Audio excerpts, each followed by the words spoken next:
Tem um fator básico de MGTOW que até talvez uns 2 anos atrás eu não compreendia ainda, que era meio que esse afastamento do homem assim da sociedade comum e também posteriormente um afastamento do homem das mulheres, certo?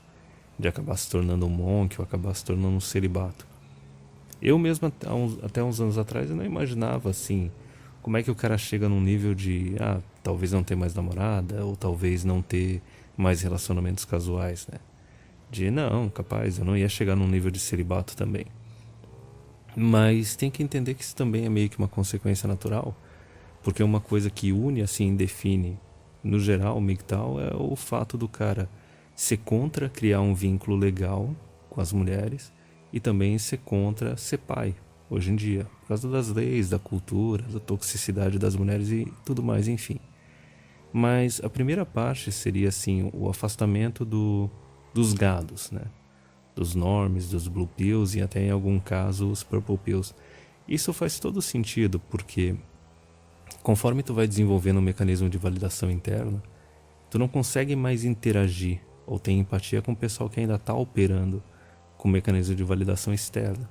Mesmo que muitas vezes eles também começam a te antagonizar, eles não querem passar tempo contigo ou querem ficar meio que te converter, certo? Para voltar a ser do jeito que tu era antes. Uma coisa que não é nem só de MGTOW, é até mesmo dos PUAs, eu acho até que o Rolo Tomassi citava no livro dele, The Rational Male, é o seguinte, é que conforme o cara vai tomando a Red Pill, ele vai mudando o comportamento dele, as pessoas que conheciam ele antes começam a achar que tu tá tentando demais ser alguém que tu não é de verdade, entendeu?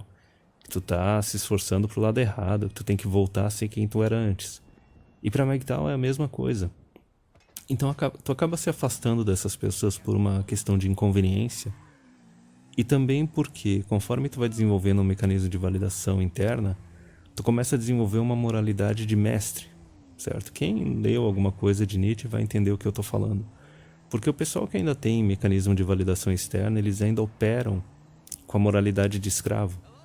Quando tu desenvolve uma moralidade de mestre, um mecanismo de validação interna, tu não consegue mais interagir ou ter empatia com essas pessoas. Muitas vezes tu não vê nem propósito em ficar convivendo com elas.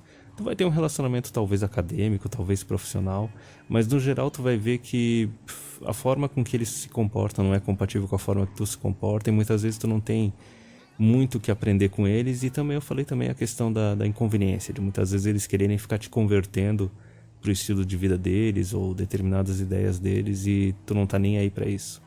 A partir do momento que tu tem um mecanismo de validação interna, uma moralidade de mestre, tu só quer cuidar da tua vida e tu espera que todo mundo faça o mesmo. Então tu não tem vontade de interagir com esse pessoal.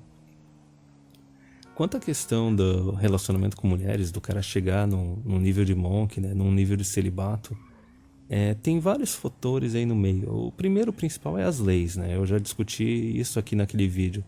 A Guerra das Trincheiras, o TFM já comentou a respeito disso. O Marcos, né, o Metaphysics of MGTOW, ele fez essa previsão há uns 2, 3 anos atrás, que inicialmente MGTOW era simplesmente, não case e não tenha filhos. Mas conforme as mulheres forem, através do governo, pressionando para que o governo invada cada vez mais esses espaços de relacionamento entre homens e mulheres, ia chegar um momento que as mulheres e o governo iam chegar na trincheira do namoro, certo? Aí a gente já vê inserção de lei de violência doméstica, vara de família, até mesmo pensão em namoro, da mesma forma que chegaram na união estável. Aí tu vê também eles começando a se inserir em relacionamentos casuais, com Yes Means Yes, o Me Too. E daí tem gente que fala que não, mas é só ficar com prostituta que tu tá seguro. Não, meu caro. Já tem falsa acusação, já tem golpe da barriga com prostituta. Então assim, por um lado, só pelo aspecto legal, por causa da forma com que as mulheres utilizam o Estado para inserir a vontade delas nos relacionamentos entre homem e mulher, para tentar dominar os homens de tudo quanto é jeito, algo que também para quem conhece comportamento feminino sabe que é uma coisa que torna elas infelizes. Então os homens eles têm que, só pelo fato das leis, eles têm que ir retrocedendo. Eles têm que ir seguindo para um estilo de vida celibato, porque tudo quanto é trincheira para onde eles fugiam antes começam a ser destruídas, certo? E daí tem um outro fator também, além desse fator legal, a gente pode comentar a respeito da cultura tóxica de hoje em dia, essa normalização de relacionamento aberto, normalização de traição, mulheres promíscuas pra caramba. Só que tem outra questão aí também para ser abordada, que é até algo que eu posso chamar assim de dinâmica de bolsa de valores, certo? É óbvio que o cara que é Red Pill, ele percebe que em tudo quanto é relacionamento entre homem e mulher, a dinâmica vai ser uma na qual o homem vai estar sempre investindo mais, oferecendo mais do que ele está recebendo no relacionamento. As mulheres se comportam assim, tu não pode esperar que elas deem uma contribuição igual num relacionamento, e se elas começarem a dar uma contribuição maior, ou elas vão te dar um pé na bunda, ou elas vão trair, certo?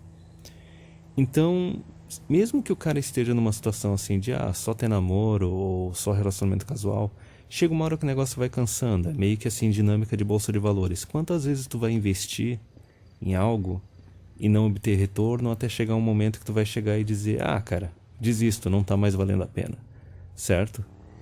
Porque também é que nem eu falei antes, né? Tem a questão da cultura tá se tornando cada vez pior, cada vez mais anti-homem, o comportamento das mulheres ficando mais tóxico, porque elas estão mais histéricas, elas estão mais inseguras, porque elas veem que elas não têm a mesma felicidade, a mesma segurança que as mães e as avós delas tinham, e daí elas começam a descontar no resto do mundo, entendeu?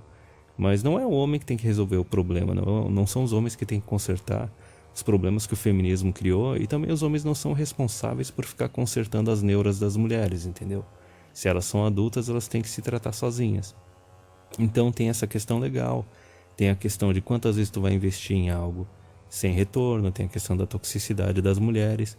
Só que também tem um outro fator aí que é o seguinte, o homem ele sempre foi o protetor e o provedor, ele sempre ofereceu mais no relacionamento com a mulher, porque ele estava deixando um legado, ele ia deixar descendentes, ele ia deixar herança, ele ia constituir uma família, certo? Para o homem MGTOW isso não tem valor, porque a primeira regra ali do MGTOW é o cara não se envolver legalmente com uma mulher, né? Não se casar, não ter união estável e não ter filhos, certo? Então não faz sentido para o homem MGTOW essa questão do próprio sacrifício, que é o que é esperado do homem, que é a expressão do amor masculino, né? Que é o cara se sacrificar pela mulher e se sacrificar pelos filhos. A partir do momento que MGTOW não casa e não tem filhos, o homem não vai ficar se sacrificando por uma mulher que não vai ser esposa dele, com quem ele não vai ter filhos, mesmo que tenha uma namorada ou tenha relacionamentos casuais.